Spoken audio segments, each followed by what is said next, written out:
All right, here we are. All right, how we doing tonight, guys?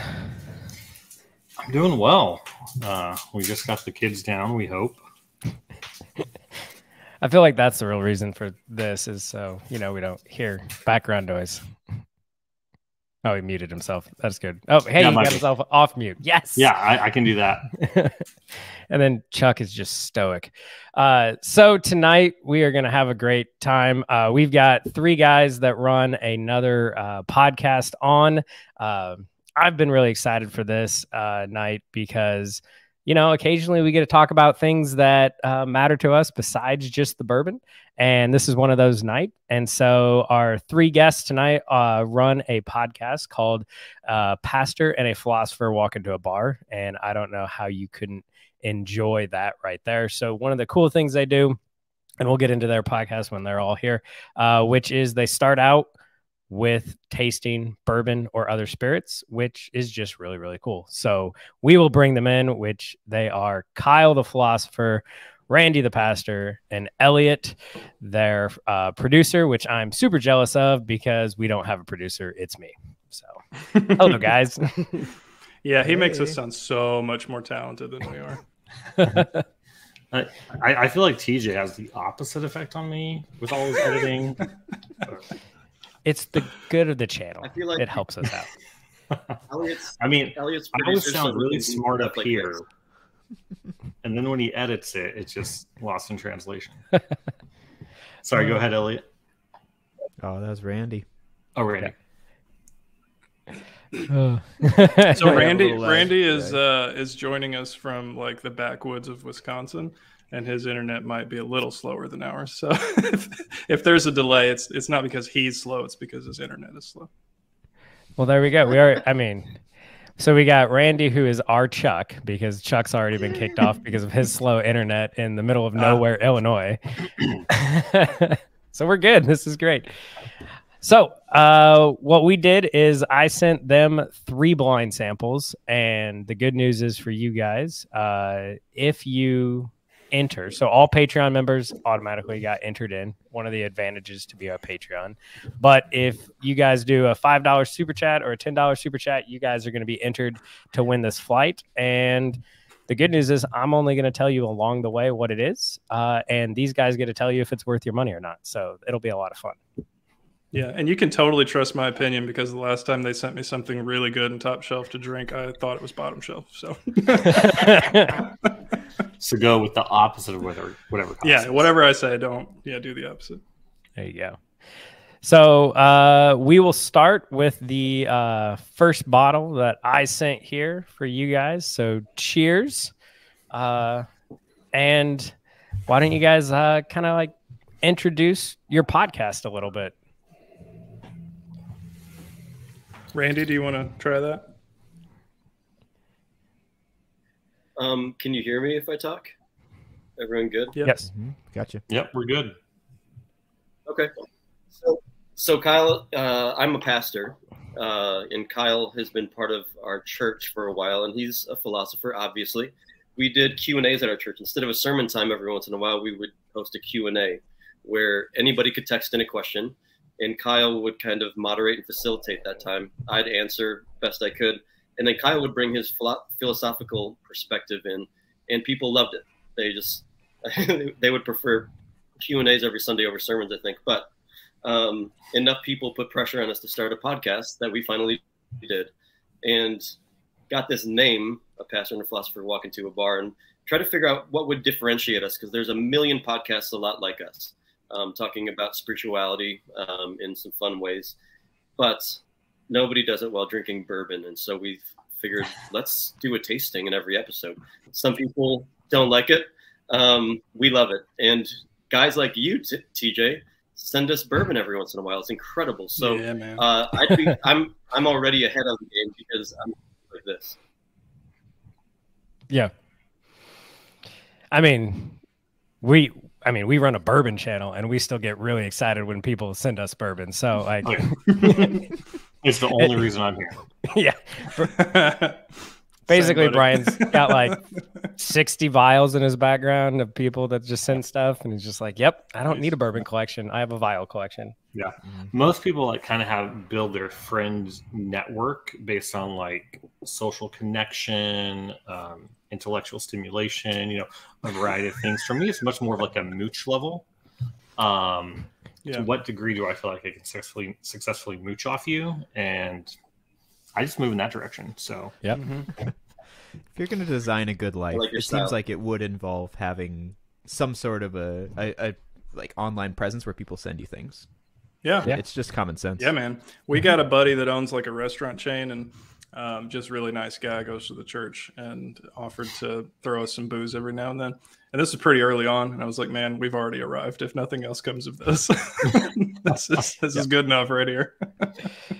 Yeah, like I was telling you a little bit before we went live, so Barrel Craft Spirits has started sending us full bottles in the mail, and I was just like, yep, we've done it. I don't care if anything else happens. Like, this is great, because it was the line that Chuck always bought, so now I just got to be like, hey, I got a free bottle.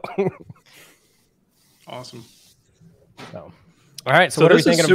This is super hot. I'm going to guess this is barrel proof or close to it. It starts sweet, though. Yeah, I get a lot of like oak and char on the nose and the palate and the finish. Oak and char and like bourbon cherries. Yeah, I was gonna say there's a little bit of cherry on that nose for sure. Yeah. So this, just because I get to be mean to Chuck and Brian, because they also don't know what I sent. They have never tried this sample yet. Ooh. And well, with that, Chuck's gone. He's just going to be having problems. Yeah, and I feel like with the cherry on the nose, like you get that. Is he drinking a little bit too much? I don't know. Look at the bar behind him. Wouldn't you? So, and I almost feel like there's just hints of vanilla on the back end of that nose that are really nice too. Yeah. I'm going to guess this is high rye. And probably be wrong, but I get a lot of that spice in the back end. Yeah. No. It's like a minty. It's a minty spice, though. It's a cool spice. I like it. Yep. Nice. I'm really curious. I like the nose. Yeah. So what are we supposed to guess about these? I mean, if you want to be like what we normally do, you could. What is it, Brian? We usually do like proof, age, distillery. Yeah, the three we go with. Well, and then type. I'm not good enough to do that. Oh yeah, I don't think it's bourbon, finished, or rye. Is somebody down so I can see how wrong I was at the end? I'm going to say this is 50 some percent, low 50s. Okay. I like it. I'm going to guess it's high rye. I have no idea where it's from. All right. Brian? I'm still thinking. Chuck, while I have you for 3 minutes. Might be seconds. I'm having major malfunctions here. It just keeps crashing. So it's all the new. What was the question? Starlink. What do you think it is? Type, age, proof, distillery.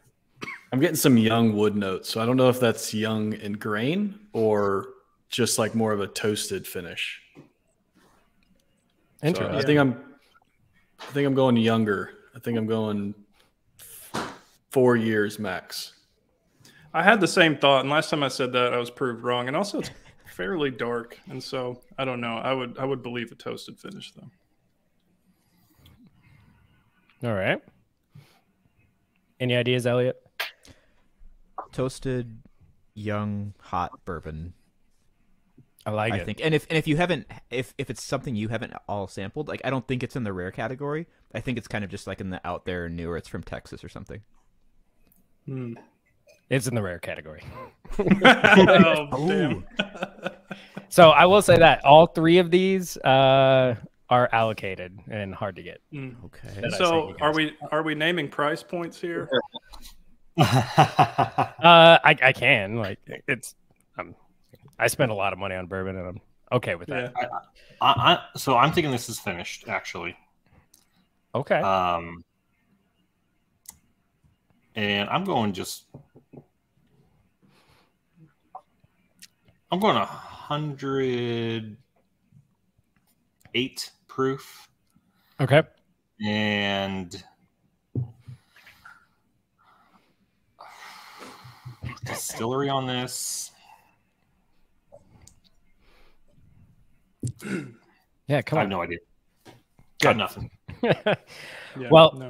So this is a good one. Oh, there goes Chuck. At least he's in chat. There you go, Brian. He has admitted you're superior for once, and it's recorded, and it'll be on live and on YouTube forever. Love it. First person that's ever thought a Chromebook was superior to a Mac. Yep. All right, so it goes for $50 a bottle, but it is only in 375s, only at the distillery. So actually $100 a bottle. Yeah, so $100 a bottle. It is the fourth version of this series, and I do believe it will be the last, which is...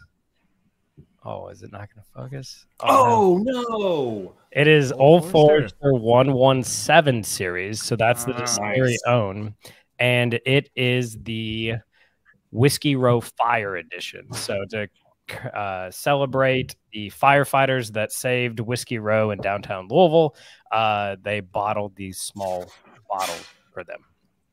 So. Does it give details on the makeup of this? No. Just so bottles. Old Forester is typically about. I looked this up. I was looking up a bunch of mash bills recently, so I think it's typically around like 18% rye, something like that. Yeah, they usually so not super high. Yeah. This nose, I love my Old Folk, but this nose is not. No, it's not at all. Say again, what was the proof on that? 50. So it's 100 proof. Okay, I was close. Yep. And no age statement though. No, so and if because we're way too obsessed with them, Old Foe, what they do is they have climate controlled rick houses. So that's one of their big sticks is they think because they climate control, they can get younger whiskey to taste like older whiskey. And Brian is a huge fan of that, which is funny that he didn't know it was Old Foe. Is that sarcasm or is he actually a huge fan? No, he is. Brian is a big Old Foe fan. Oh, I'm a huge Old Foe fan. But there's no banana on that nose at all. I typically don't get that much oak and char on the Old Foe outside of the 1910. So there you go, Brian. So, you just need. Oh, there we go. So $20 from David for better internet for Chuck. $10 from Ed for a better Mac for Chuck. Apparently, you just need to drop more, and people will finally be able to get his plan is working. Yeah. So he's just back there like unplugging, plugging it back. So, and with this 117, this is the last of the Jackie selections, correct? Then yes. So that's why I don't know if they will continue it on because Jackie left to do Hidden Barn, and the big thing about 117 is that is the first time ever a female. She wasn't a master distiller, master taster, or a female signature was on an Old Forester bottle, which makes it special. Wow. I was still calling it Old Forester instead of Old Foe, so that's how much I don't belong here. Yeah, I wasn't up on that lingo either. No. I'm sure you guys got lingo that we don't understand. Yeah, this was good, but like if it was between this and 1920, I would take 1920, and I feel a little bad saying that. I mean, what about 1910? Because I feel like that's probably better than 1920. Just throwing that out there. Yes, for debate. that is. Disagree. That is, that's the fight. Kyle? Mom and dad here is 1910 versus 1920. Yeah. Or a buddy of ours is making a 1915. Have you guys heard about this? That's in that decanter right there. Oh, okay. All right. So this is a thing you're familiar with. I think the barrel was too small. It sat too long. We were pouring it the other day. It looks like coffee. Oh. That's too bad. All right. Shall we move to the next thing, or are we waiting for Chuck to give any kind of input? No. We got no chance on Chuck. We will all feel better about our input if he's not here. Yeah. I mean, he might be on the phone with Elon trying to figure out what's going on. Get new satellites put over his house. We'll go with it. Yeah. He'll be like, you can put satellites in Ukraine, but not over Illinois. All right. So Ed just asked, and I'm guessing he came a little late. So Ed, they do a pastor and a philosopher walk into a bar, which we should probably talk about a little bit more. But so kind of what you guys were talking about, how it started at the church and you guys had the Q&A session. That sounds very, very familiar to the church I go to, which these guys know that HL is my pastor at my church, and he does very similar things where occasionally he'll just bring atheists on stage with him and they will have a discussion about pros and cons right in front of everybody at church, which I'm kind of with you, Randy, with what your members said, which is I find that stuff very interesting to recognize that there are other views out there and that they're not just idiots for their views, that they have valid concerns and beliefs, and that we can meet in the middle and have conversations, which really is what drew me to your guys' podcast so much. Yeah. Yeah. I mean, H and I go way back. In some ways, he's distantly responsible for the podcast because he's the person that got me thinking about stuff like that. I was always kind of inclined in that direction, but he was a sounding board for a long time. And so, yeah, it was really cool to hear that somebody from his church was listening and appreciating what we were doing. Yeah, I was talking to him about how I was starting this. What was that? What? Sorry, I meant terrible delay. I said HL is not responsible for this podcast. Love him. Distantly. He's in the ancestry. Yeah. Gotcha. I'm guessing he doesn't watch your YouTube channel because he's not a drinker. But no, he's not. But it was funny because I was talking to him, and so this all started like COVID because we couldn't ever hang out or anything like that. And we're those super manly men, so we're not going to call each other and be like, "Hey, let's talk feelings." So we're like, "Hey, let's send bourbon and drink because we can talk about bourbon, and then feelings will just naturally happen." And that's where this started. I'm not sure that's actually happened yet. Probably not. We just talk about the bourbon. Yeah. We had a similar idea. Add bourbon and good ideas will eventually happen, I think. So much feelings. And actually, when we first started way back in the day, we actually, we were just, there was no channel or anything, and we were just doing it as friends. And we started doing the bourbon, and then we would trade off actually sending local beer as well. Because we're like, this bourbon stuff's expensive. Like, we can't keep up with that, surely. Well, hundreds of bottles later, apparently we can. Yes.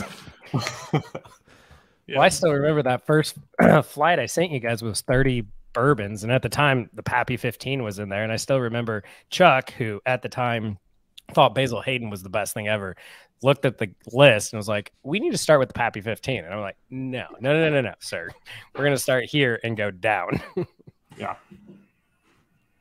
It'd be interesting to go back and see how our rankings have changed since then on some of those. Mm-hmm. So. Which I was looking at your 3 profiles on the podcast about, and I noticed something. So lately, every time you start out the podcast, you do a bourbon tasting or a whiskey tasting. But on your about section, it clearly says Randy only drinks boring Pilsners, Kyle only drinks slushy beers, and Elliot plays with rye. Yeah, that's because when we started, kind of similar to you guys, we started out with beer because it was obtainable, and I just had way too much of it. And we'll still occasionally do some beer if it's really special or interesting, but then we just gravitated toward whiskey, and it was. Yeah, I find it disappointing whenever somebody shows up with beer. It's like, what? Yeah. Do you not like me? Yeah, and a lot of it depends on season too. I think. Yeah.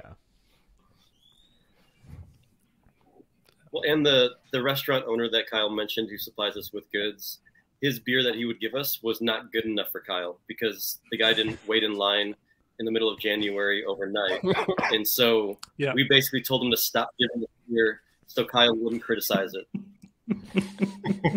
Yeah, he's not joking. So what do you guys think of this? We're on number 1 that I sent. So I get some like rye notes. So there's a little bit of hay, a little bit of grass, which is very interesting. But there's a lot of sweetness to it too.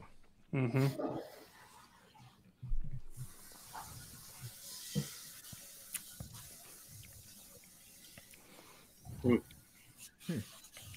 There's somewhere in there I get a little bit of a doughy, grainy note, so it makes me feel like it might be craft. What do you mean, craft? So usually, like craft or smaller distilleries are putting out younger product, and so you get a lot more of the grain notes, like the corn. So you get more cornbready notes.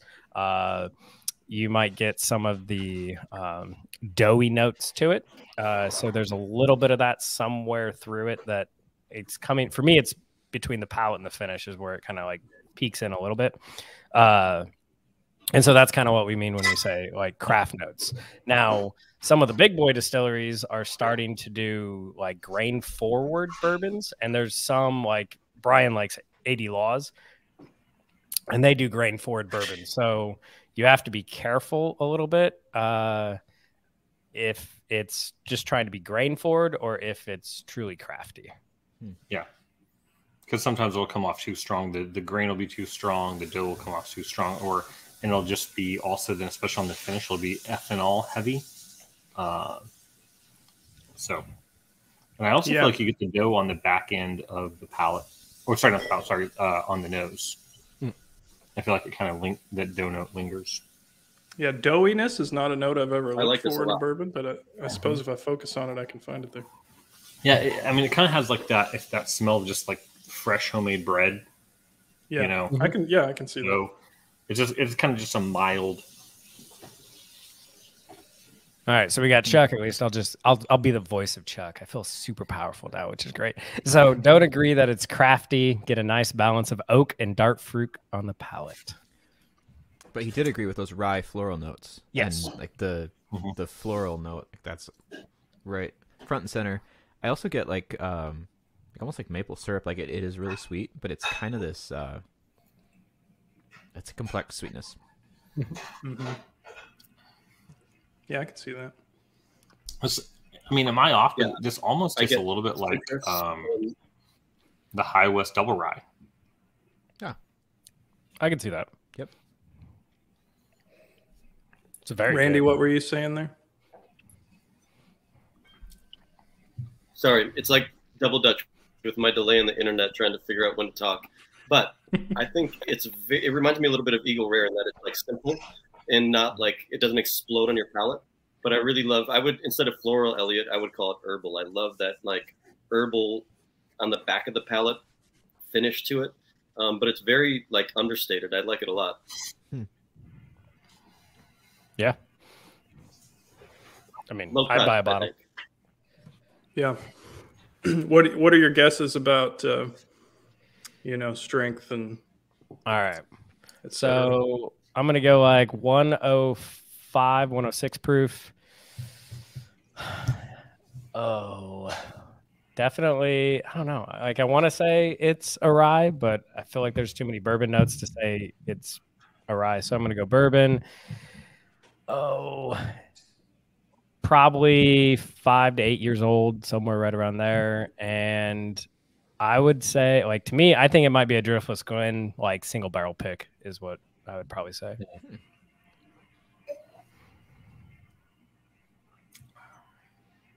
Other guesses? I think it's higher proof. I think it's lower. I would go with like a 95 proof, like under 100 perhaps. And it doesn't taste very oaky, but it doesn't taste young to me at all. So I'll say like 6 years-ish, 5-6 years in a bourbon for sure. Famous last words. I don't know. I feel like it could be like a mild rye bourbon drinker's rye, just based on the finish. And then also just the notes on the front could be that. It's probably right around 100 proof.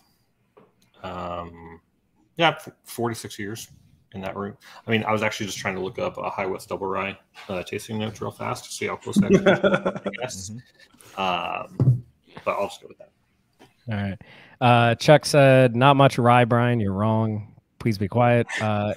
If it's a rye, it's a Kentucky rye, only 51%, not MGP, 100 proof, 6 years. Okay. He's right, probably. He probably is. I do think it's a rye. I think it's young, but I think it's a bit over 100 proof. All right. All right. Were you ready for the reveal? Randy's shaking his head, but he knows he can't talk because there's too much of a lag. Well, I will say this in fairness to Chuck. The old High West double ryes, weren't those sourced from NGP? Yes. Just saying.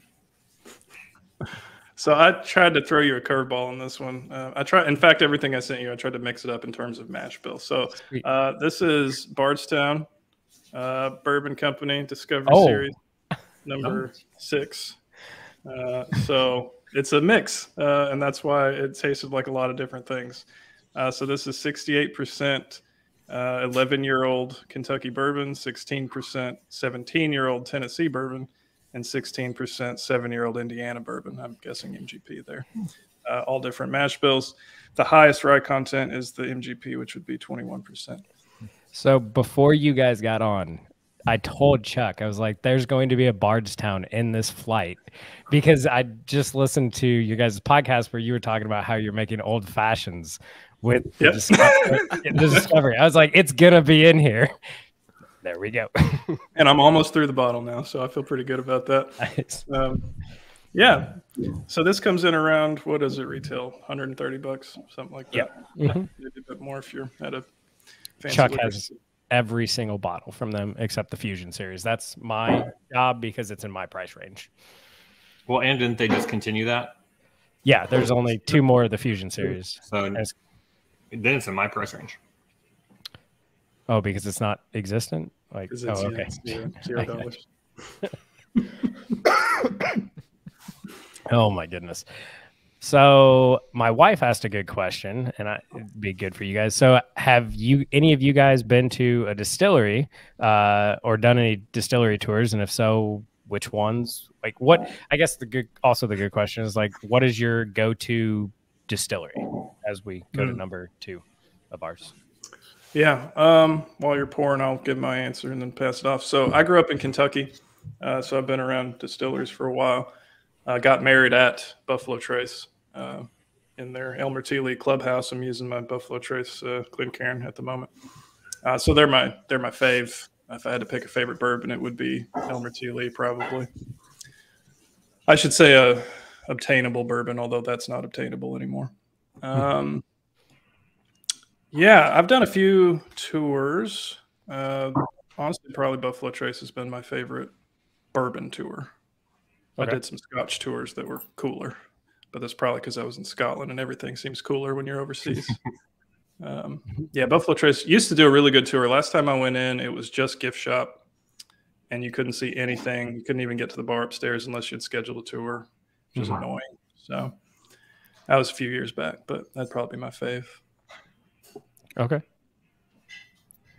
Yeah, I officiated Kyle's wedding, so I've been to Buffalo Trace and done the brief tour after officiating his wedding, while a Packer playoff game was also playing. I was very conflicted, but I was just a week ago at what is it, Belle Meade, the Nelson's Greenbrier Distillery in Nashville, and that was a fun experience. That was a good time. Although I totally think they were BSing. Like, I would have to talk for a longer time, but they basically, like, the distillery went away with Prohibition. And then all of a sudden, these 2 great grandsons of the master distiller, Nelson's Greenbrier, just stumbled upon the old distillery and discovered that this was their grandpa's. And I was like, yeah, no way that the family didn't know that I was in the family. But it was a good time. Yeah. More importantly, did you bring me anything back? I didn't bring me anything back, Kyle. I think that might be part of their story, because they're trying to go away from the Bellamy brand and bring in the Nelson brand. Yeah. Which is a tragedy among tragedies. Yes. Yeah, I'm younger in all this. I've only been to Buffalo Trace which is great. But I would say I consistently enjoy all things Willet, and so that would be one that I would like to spend more time at.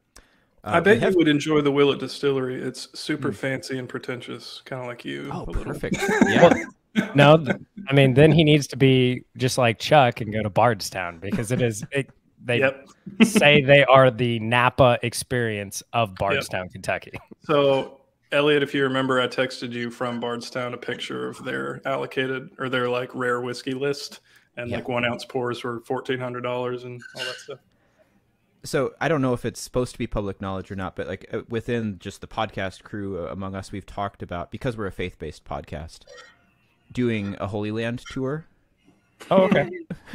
Which of course would be to Kentucky for all the distilleries. Yep.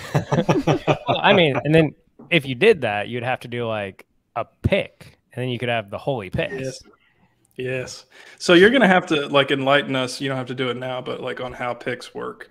And I'm guessing if a YouTube channel could do it, a podcast. Oh, you guys totally. Well, and what is it? You've got a relationship with Story Hill. Is it BKC? Yeah. There you go. Yeah. So you can do it much better than we can, as much as I'm willing to say publicly that gets recorded and everything like that. Because who knows when the federal government comes and knocks on my front door. But yeah, so there are plenty of ways. Yep. We actually just did our second pick. So there is, you guys may or may not have heard of them. They're smaller. Starlight in southern Indiana, right across the river from Louisville. We went there and we were going to buy a half barrel. Somehow these hooligans talked my father-in-law into buying 2 half barrels. So we have about, I think 180 bottles coming our way. So we did a double rye and a VDN finished bourbon. So they are. What is VDN? Oh, we would need Chuck for that one. So it's Vera de Narava. It's an orange wine. Naraha. Yeah, that I don't know. But it's a orange wine, so it gives the bourbon like an orangey note, which is really good. Chuck's still in chat, so he'll correct me coming up here. But yeah. One thing I almost sent you but didn't, so I'm fine telling you about it, is a Parker's Heritage that was finished in Curacao barrels. And it's the orangiest bourbon I've ever tasted. And there is a Bardstown one. What is it? Distiltere. It's the same type of thing. And it is, they go side by side. Really, really good. So I knew that you would immediately know what it was. Yeah. I mean, if Chuck could have his internet work, he'd just like turn around and grab the bottle off the shelf and be like, this one? Yeah. Oh. Are we on the second Power Bourbon? Yes. Yeah, which I love. This is right in my wheelhouse. You liked it better than the first one? Mm-hmm. Significantly. Mm-hmm. Which is interesting because it's not as strong. I would put this around maybe 45% max. And I tend towards higher proof.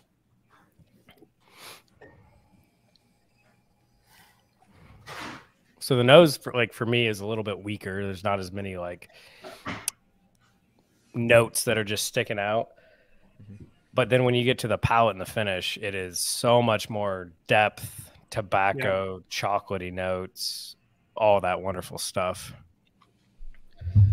There you go. Chuck got off with Elon. You get 3 satellites put over your house.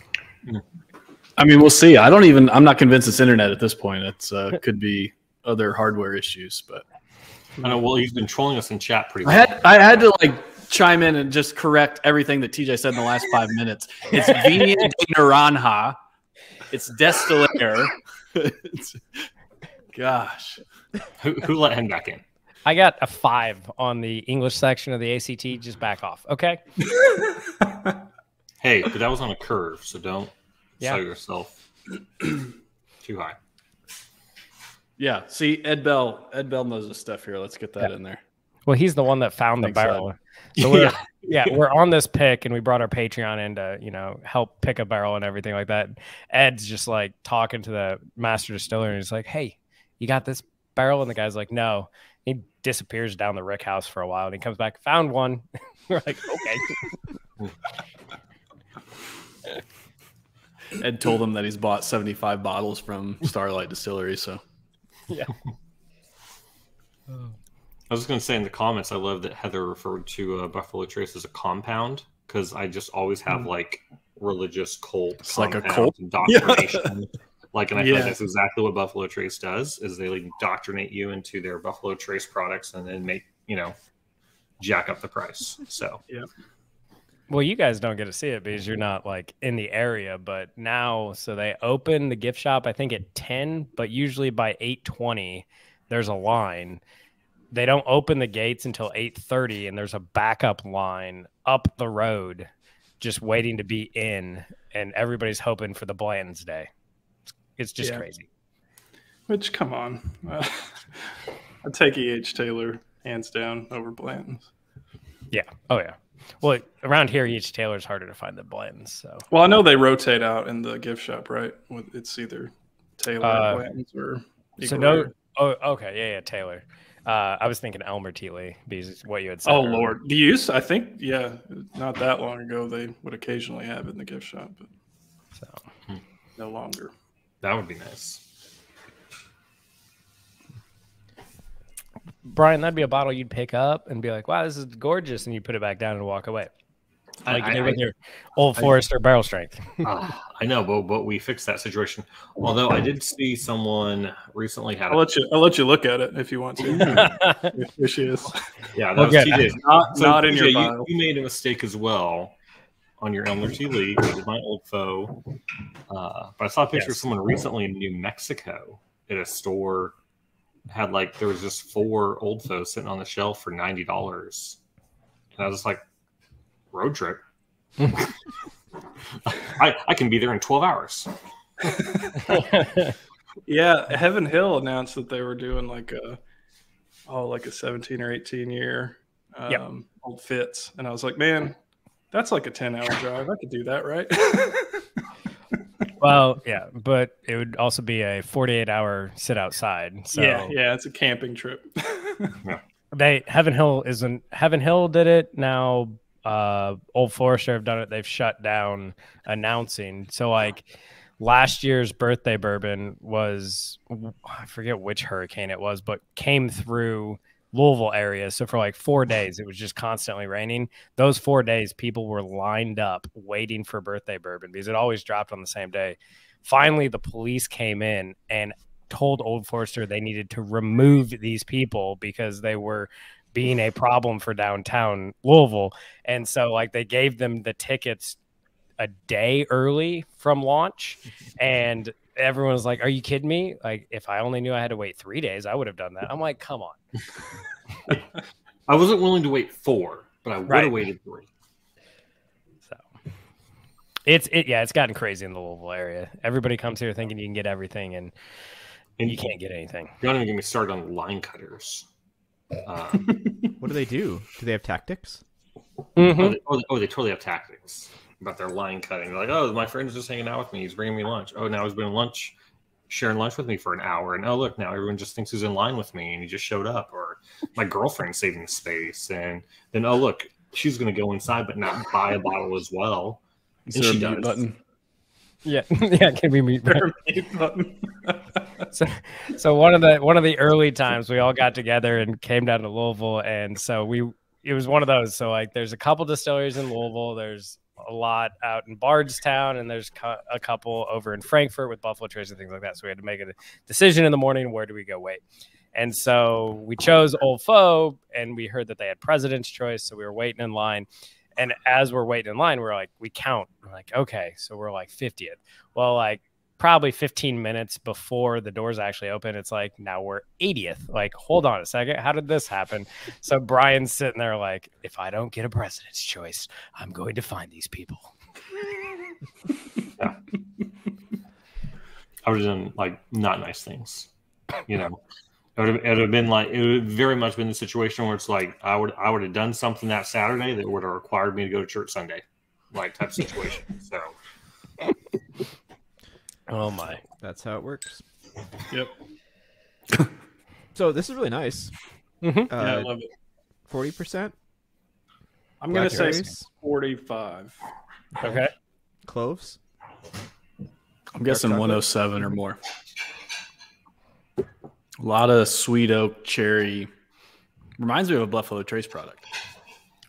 Okay, I can see that. I think it's Yeah, a little 100% sweeter that. than most Buffalo Trace products I've had. At least at this proof. All right. Well, I have no guesses though as to what it is. Yeah. I would be impressed if anyone picked this one out. So this, which the Eds in chat are going to be really happy, is Hardin's Creek. Ooh. This is a limited release from Jim Beam this year. I'm in their subscription service, so they just mail me bourbon, which is the most amazing thing ever. And so this is 184 months age, so it's a blend of a 15-year-old and 16-year-old bourbon at 108 proof.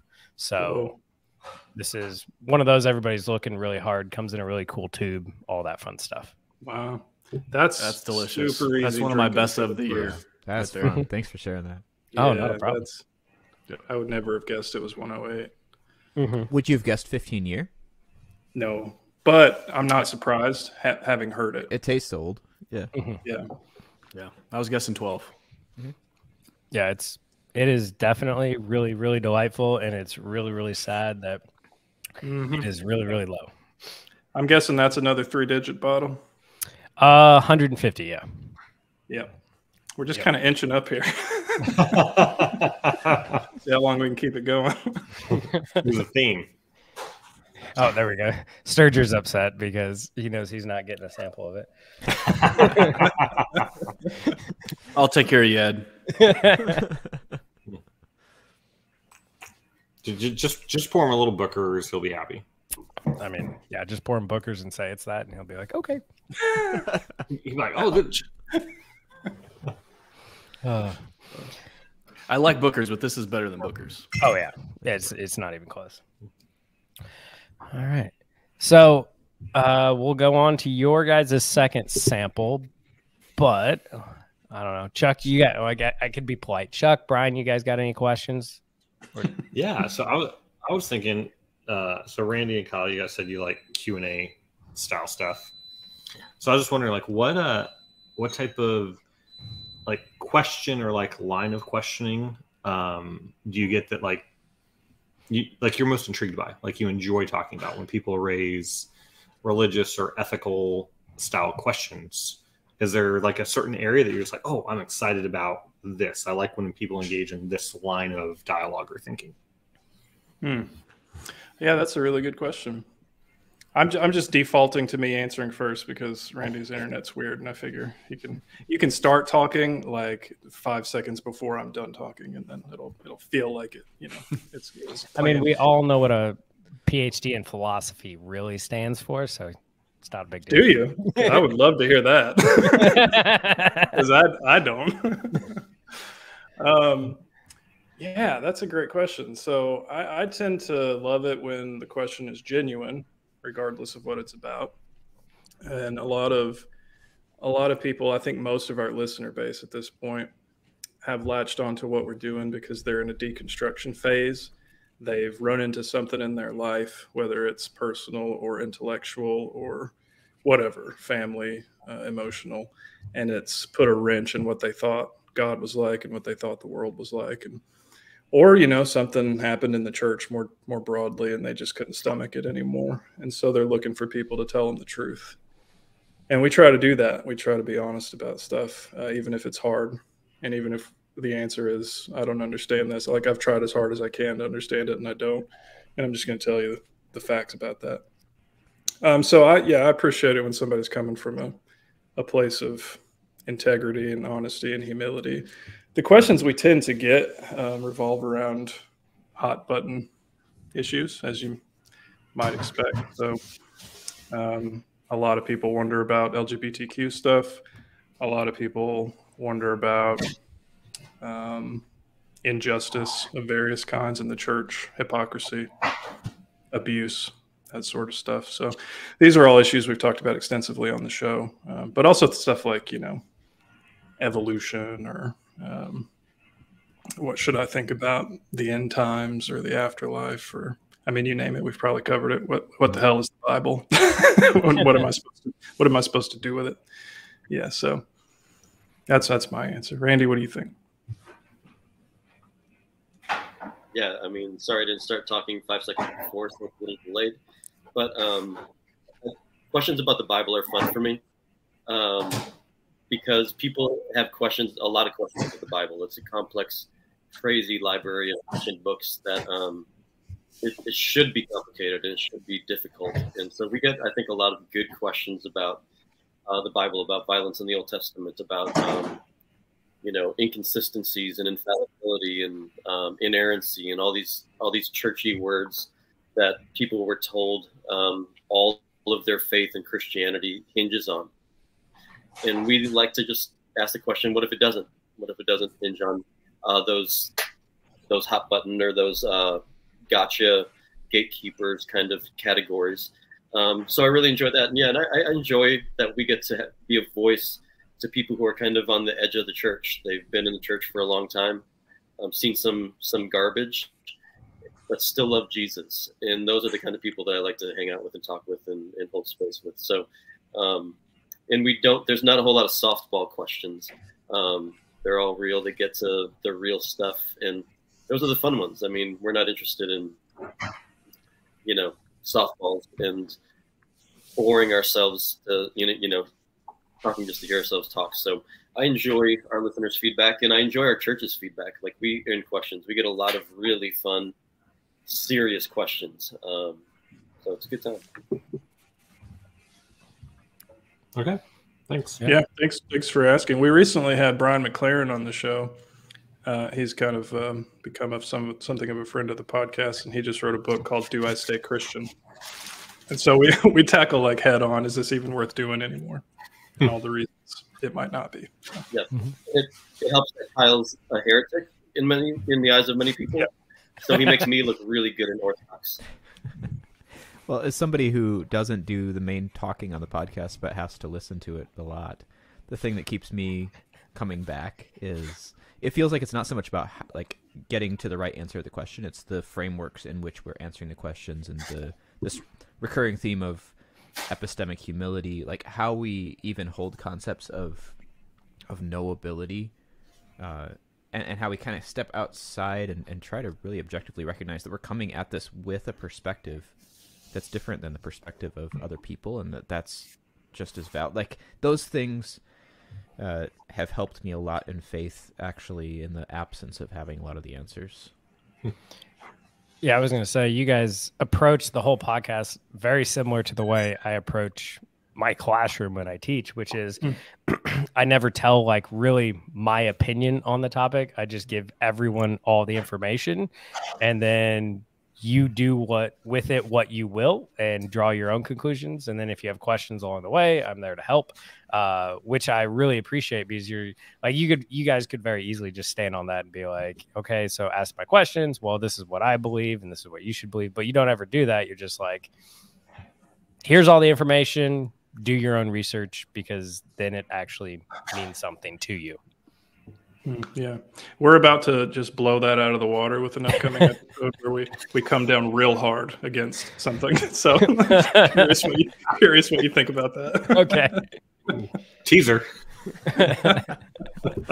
I like it. Yeah. So what do you guys think of this? I feel like I'm enjoying each one a little more than the last. I don't know if it's because I'm just getting drunker, but I really love this. I had not had it before I sent it to you. So this is my first taste of my own bottle, and it's awesome. Hot. It is very hot. Yeah. Yeah. Stark contrast. It's like green apple on the nose. It's bright, and everything else has been this really dark zone. A lot of cinnamon. Like I was say, I love everything about cinnamon this. Finish is powerful. Yeah, Brian, this is right in his wheelhouse. I love everything about this. I mean, yeah, if I had to pick something right off the bat, it reminds me of some Old Forester barrel strength single barrels, because they start out very wonderful on the nose and then just crazy hot. Yeah. Oh, crazy hot. No, warmth. Comfy warmth. It's like warmth is a better word for this. It just wraps your tongue in a cinnamon habanero blanket pepper. And plenty of I don't oak. get it, like, hardly any age burns on this too. the right way. Yeah. Splendid. I'll say, knowing what it is, I was shocked at how sweet it is. I didn't expect that. I mean, it's another one that's very delightful. Yeah, totally buy it. This is one because of that lingering, like it's a lingering cinnamon mostly to me, but I even get maybe a little bit of like cocoa chocolate that kind of lingers. It's pretty powerful. You're not going to have several of these within a night. It's going to be one and done. Speak for yourself. It's a Thursday night. I got to go to work tomorrow. Any guesses as to what it might be?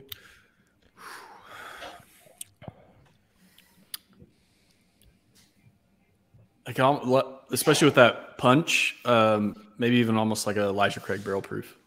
Oh, it could be, yeah. Mm-hmm. I like that guess. I have a hunch, but I'm not going to say it because I think I know what Kyle has been purchasing lately. So I'm just going to say it's delicious. It's hot, cinnamon, got some like actual brightness to it, but it lays thick on the palate. Like it's got a great mouthfeel, really nice and rich mouthfeel. Mm-hmm. Why don't you go ahead and give your hunch, because I suspect it's not what you think. Yeah, the viscosity on it is very nice. Oh. I think it is Elijah Craig barrel proof.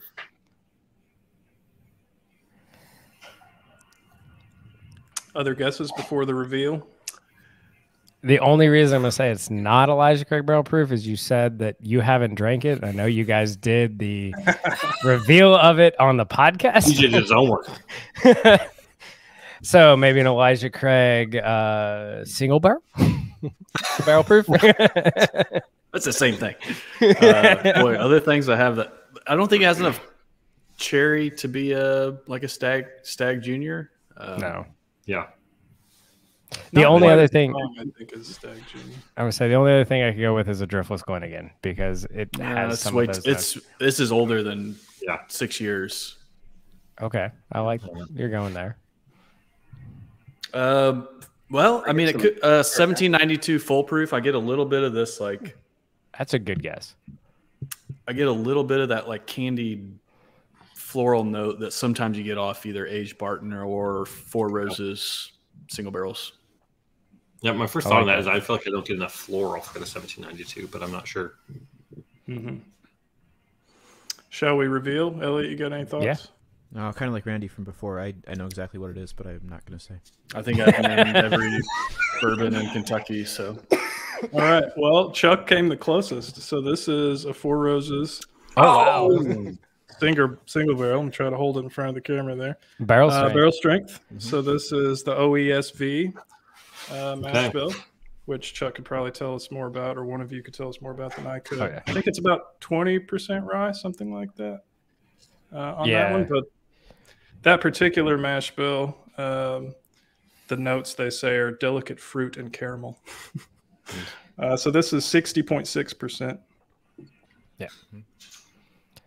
That's delicious. I was about to say, maybe it's Four Roses. I was like, I didn't get enough floral notes for it to be Four Roses. Literally, that wasn't even the last nosing that I went back to it. I got a little bit of that, what reminds me of either 1792 or Four Roses, but that was it. Other than that, like it's just this aged. It's more fruit to me than what normally the Four Roses just gives you more of that floral component. Yeah, and this was very muted with the oak and the dark fruits, which to me would be my preference for Four Roses. So this is excellent. So thanks for sharing, Kyle. Yeah, how much is that bottle? Store pick from a place near me. I want to say it retailed for around 100, but it's got a secondary value closer to twice that. So it should be 80 to 90, 100 around there, and then depending on the recipe drives the price. The tier drives the price. And you said that was OESV, right? Yeah. So, I mean, if you find one of those for 80 to 100, be happy you found it. Yeah. Chuck is like, here, let me grab my 7 I have on the shelf. Somehow he's in Four Roses barrel proof mecca. It's all drop around him. Well, this was I have an OESV from Bourbon Pursuit, actually, which that might be one of my favorite recipes. So, it killed me. So the Patreon guys know it, and Brian and Chuck know it, but I'm just now getting over COVID. So teaching my kids 2.5 years later finally got me, and I was out for this week because of that. 3 times this week on the local Facebook groups, they dropped OESO at the distillery, and that is the only bottle I don't have to complete all 10. Good grief. It killed me. I was like, no, I'm going to be a good citizen? public citizen and not go. Put a mask on. Go, man. Overrated. Put a mask on. To be fair, I was taking like 2 naps a day, so I didn't really feel like going to get it. TJ, you should have gone, coughed on 3 people, herd immunity. The quicker we get it, the better off we are. For the record, in case anyone that doesn't actually know me watches this, not on board with that. Brian lives in Missouri. I mean, oh, sure. Yep. Enough said. No, I do not believe that either. So, for the record, Kyle, before you kick me off the channel. Don't let Kyle scare you. That was my favorite one so far. Yeah, I'm really liking them a little better each time. Yeah. High hopes for this third one from you guys. I hope so. I mean, this third one's actually a bottle I have, so you might want to temper your expectations. Yeah, well, to be fair, this third one is the only one I refused to send these guys samples, and so I made them pour their own bottles, and I was like, "You're just gonna deal with it." Nice. So, not sure how to interpret that because you didn't want to pour it, but also all of you have bottles of it. So, I mean, you sent me the Hardin's Creek, TJ, and I have a bottle of that. So, wait, you have the Hardin's? I didn't know you got the Hardin's you Creek. Didn't know. you did not tell me, sir. We are going to have a conversation after everybody gets off. Just accept that. TJ, I think you should have him send me an extra bottle just as a punishment. Smells like a cinnamon roll. You really have to dig in there to get the nose, though. Yeah. Like full nose in the glass at this point. More light or orchard fruit, so I get more of the like a green apple on this.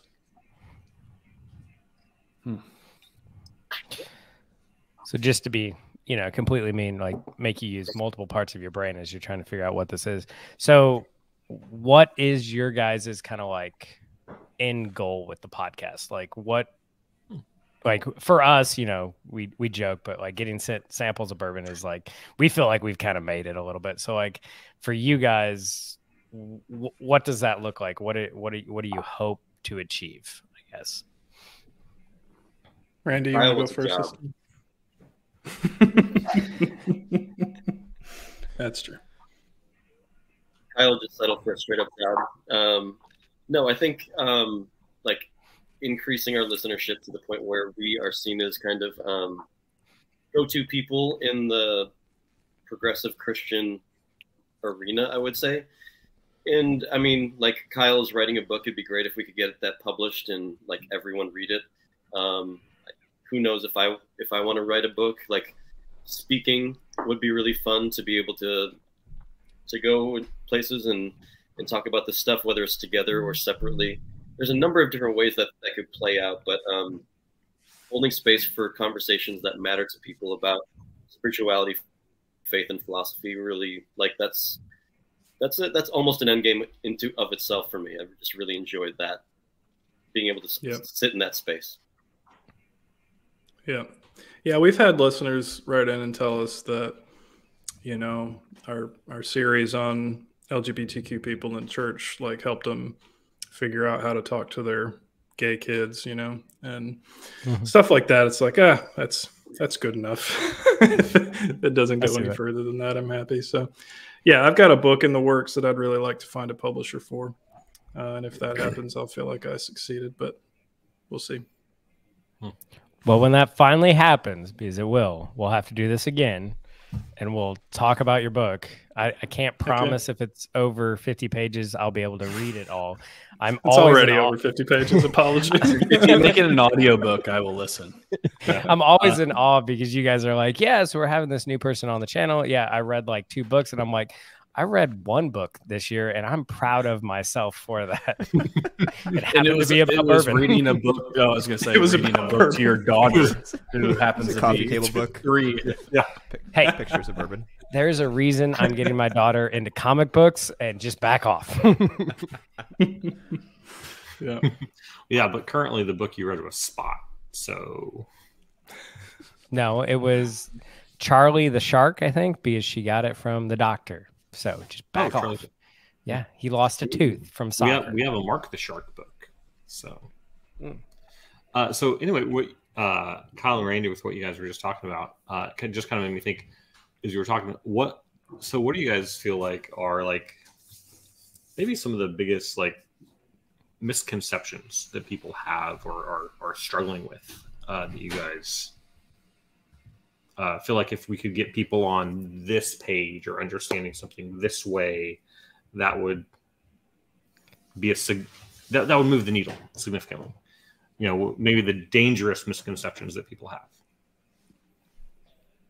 That they know anything about God. Is that too hot button? I don't know. Is that too much for your show? Yeah, I don't know. Maybe explain what you mean by that. I don't know.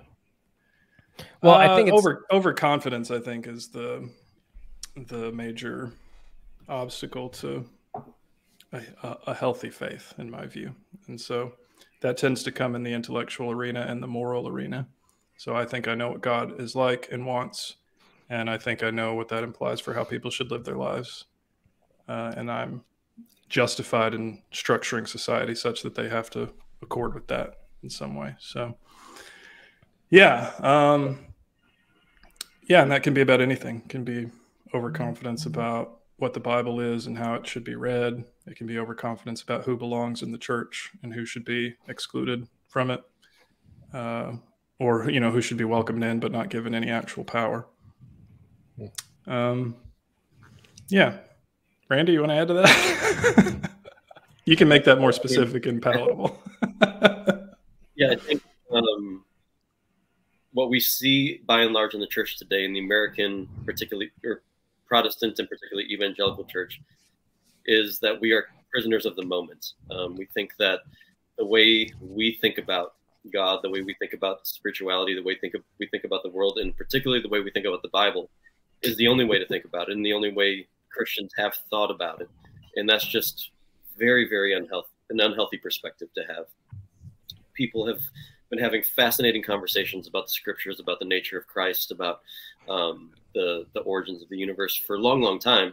And just in these last, 70, 80 years of American evangelicalism, have we kind of reduced everything down to these little bits of doctrine and of gotcha questions and just conversations that I'm not interested in, and conversations that weren't relevant in the church, up until the last century. So I think that's something that we try to get at, is that there's an older conversation happening that's much more exciting than what we've been having in our Sunday school and, youth groups.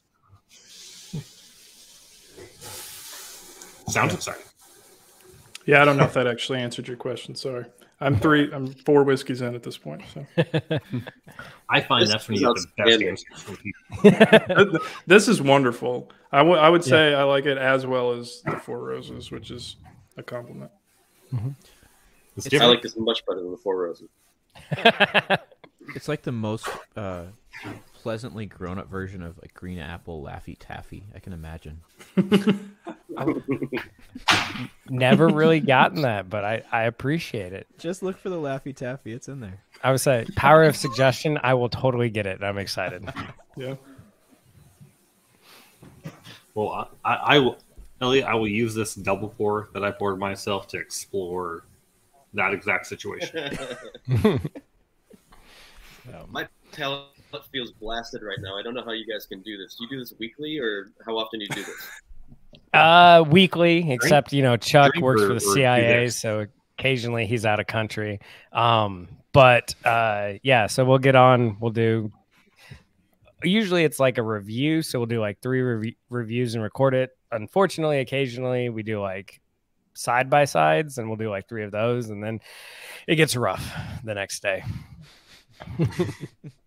Yeah, I feel like you should put the not as good ones in the beginning to like get your palate used to it, but don't put the best ones at the end because my palate is almost gone by now, and I know that this is the best one of the night so far.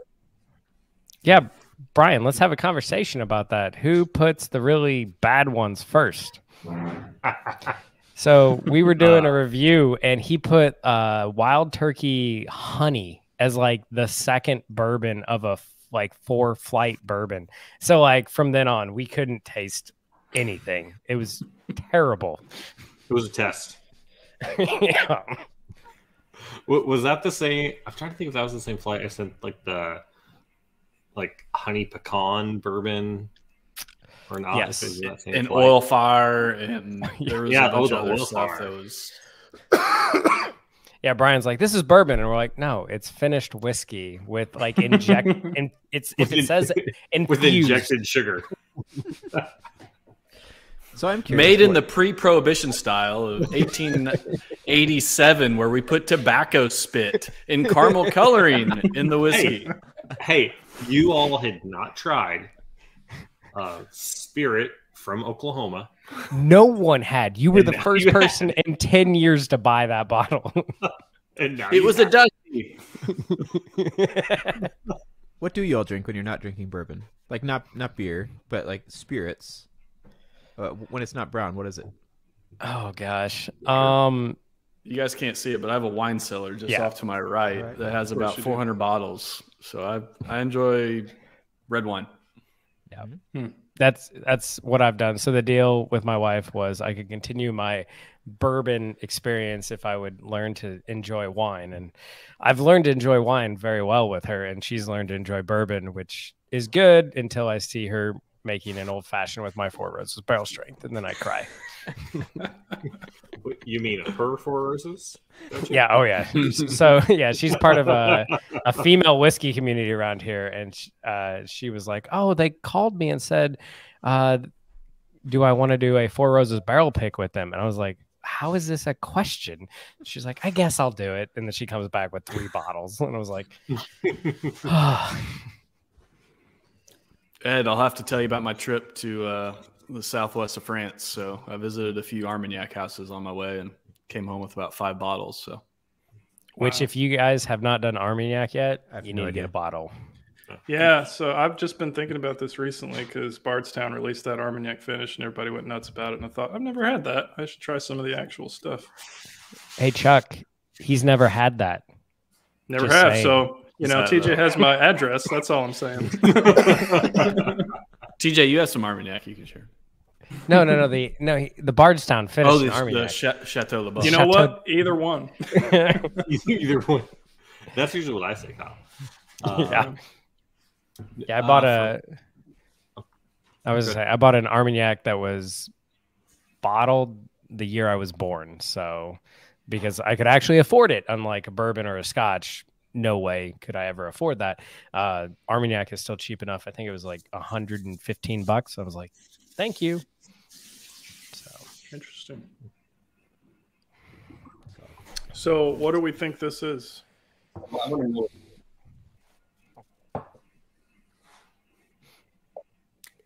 The 3 of us know what it is, so we should. I thought only TJ knew.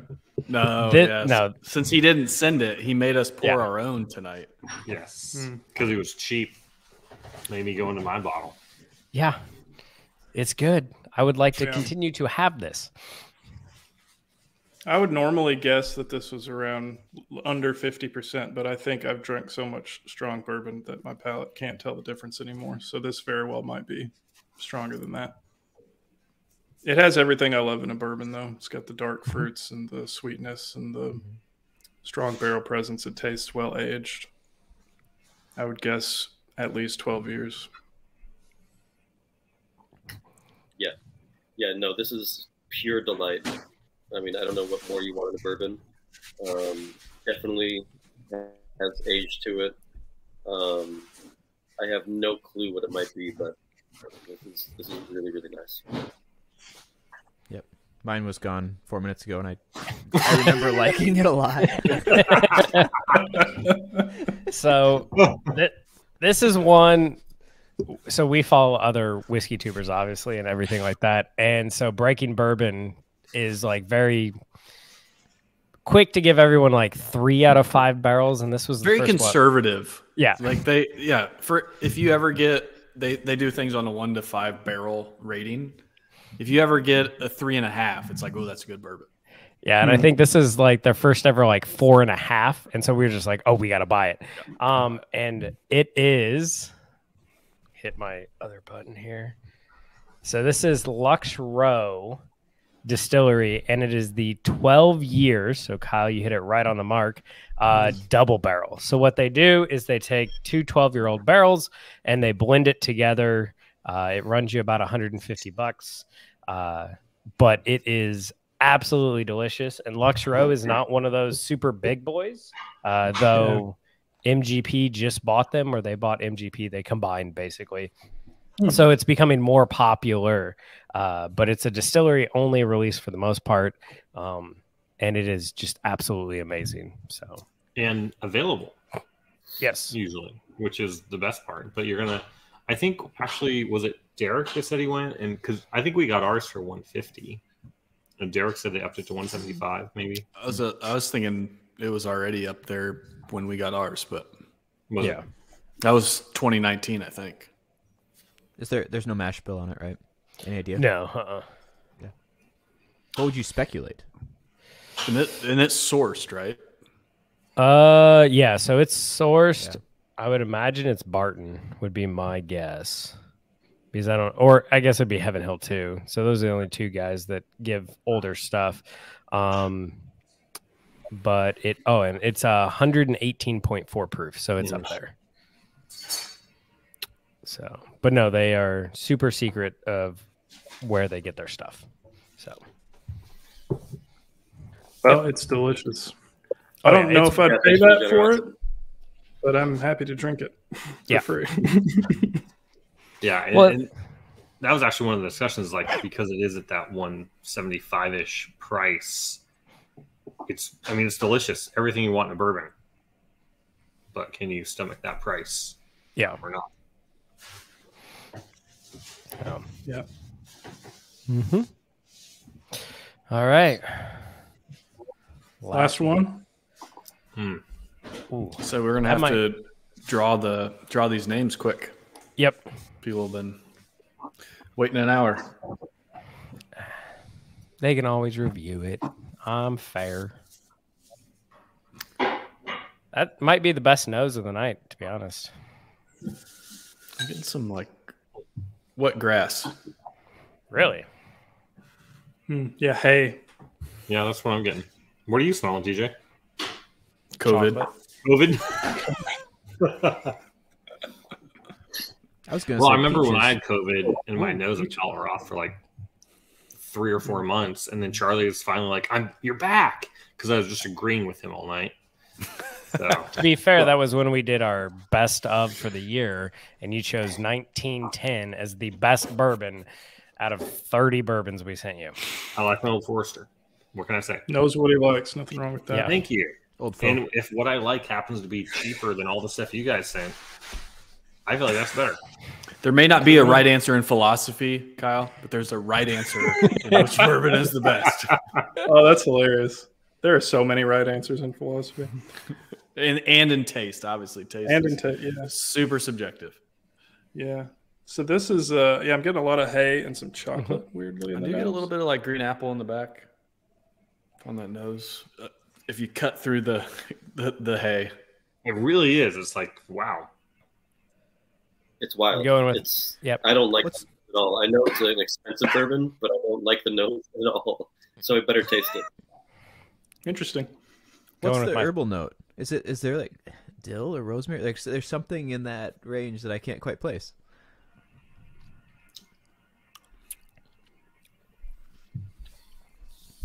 I just picture the state fair. I've got like chocolate, elephant ear, and I jump into a pile of manure. That's the nose right there. No, I don't get the barnyard notes. Manure. There's the tasting note of the night. Yep.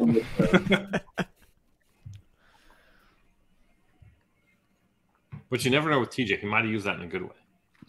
Oh yeah, but in a good way. This might be the youngest of the night.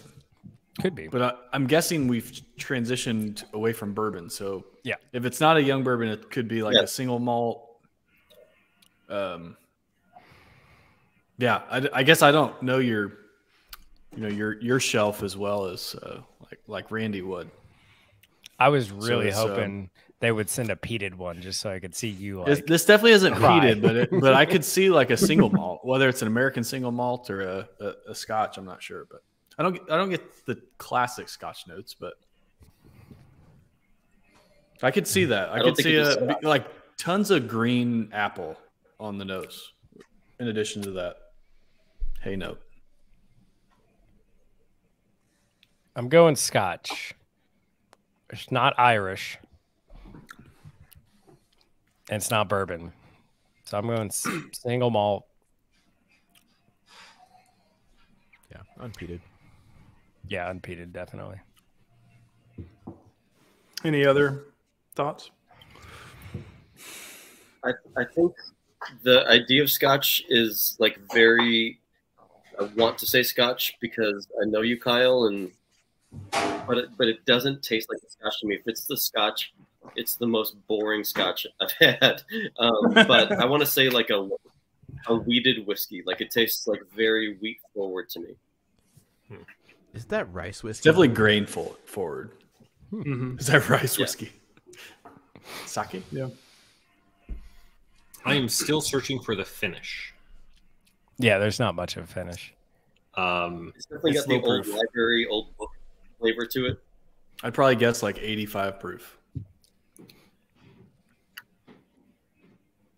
So I'm gonna say we asked Randy and Kyle a lot of questions. So Elliot, how did you get involved in the producer? Yeah. I mainly asked, how do I find a producer?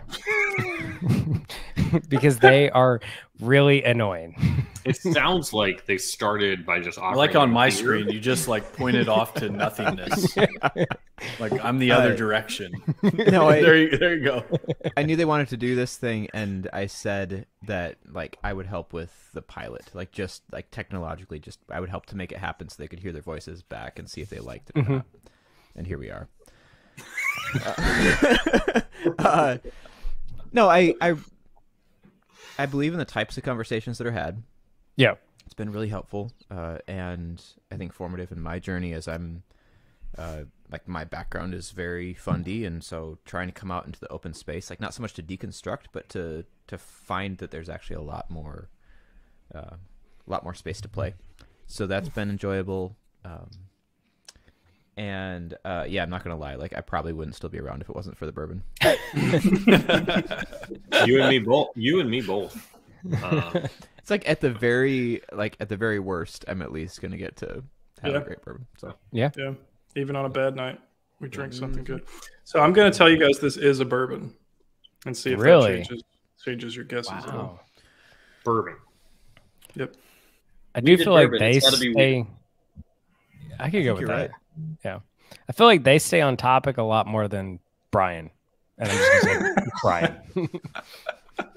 Look, yeah, I'm used to noticing tangents and then pulling them back. So apologies. Hey, I have a lot in my own life I need to deconstruct and figure out, and I have self-loathing tendencies, and it just comes off in random. Well, I mean, to be fair, because we did just do 2 videos with Chuck and I, and then we did 2 videos with you and I have found it's you and Chuck that just cause each other to go off on tangents, because both our videos were like 12 minutes, whereas when it's the 3 of us, it's 45 minutes that I have to get down to 15 minutes. It's the power of 3. There's Waldo Emerson when he was, in the cabinet. He only had 2 chairs. Well, and I feel like Chuck and I's relationship is very antagonistic in nature anyway. So that's a nice way to say it. I just don't like you. That's No, fortunately, it's not that. Actually, I want to hear what. No, and actually, he never did like me until like we met for probably the 2nd or 3rd time at least. So, all right, you ready for the reveal? Yep. I will say, I'll admit this is my least favorite of the night, and I had an idea that it would be, but I threw it in to throw your palates off. So this is a Woodford Reserve Masters Collection.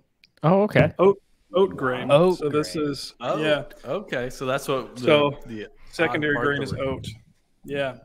Not wheat. So there's no wheat in this. It's 66% corn, 18% oat, only 4% rye, and 12% barley.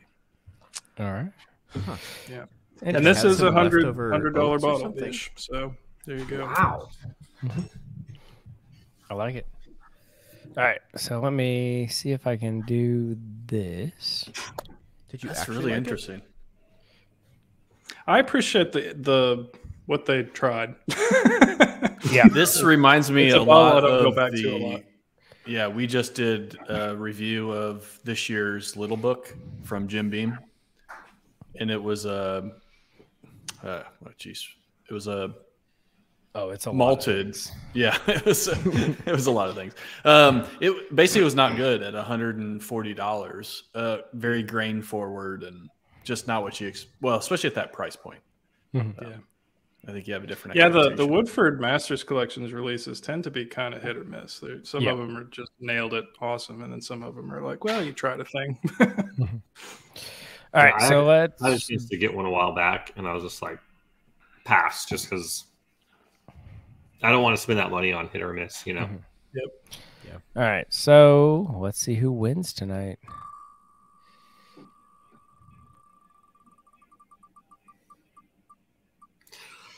I'm gonna say David. Probably. David. Yep. All right, David. So thank you so much for helping out. And I don't know if Chuck's going to get better internet, but you're going to get a flight of bourbon. So I like that it looks like he just fell asleep. That's awesome. Oh, I got to add Randy. We lost him. Now he's back. All right. Actually, he does go to bed early. So He does. There, oftentimes, like he goes to bed and TJ and I still hang out for a while. Yep. So so went a little bit longer than the hour, but thank you guys so much for doing this. We appreciate it. If you have not subscribed to their podcast, please check them out. Pastor and a Philosopher Walk into a Bar. I mean, I don't know a better title for a podcast. And you know, it's great because as you listen to them, they are completely honest. Like, hey, we might say things that offend you. Just give us a chance, which is basically the same thing we do at the bourbon side, which is like Blanton sucks and we're sorry that we upset you, but please just listen to us. But they have, you know, things that's kind of more important to talk about than we do. So please give them a listen. Whoa. No, they do. Matter of perspective. Matter of perspective. I'm wishing I'd sent you some Blantons now. Yeah.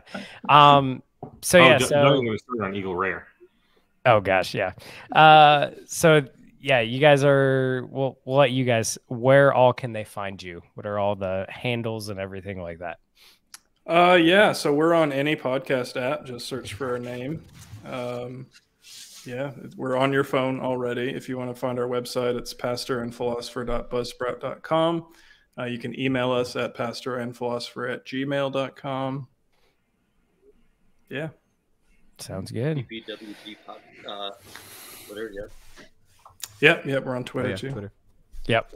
So, and when Kyle finishes that book, we'll have him back. And when Randy does that book or something, we will have them back again because, I mean, this was a lot of fun. I enjoyed it. I hope you guys enjoyed it. And thank you so much.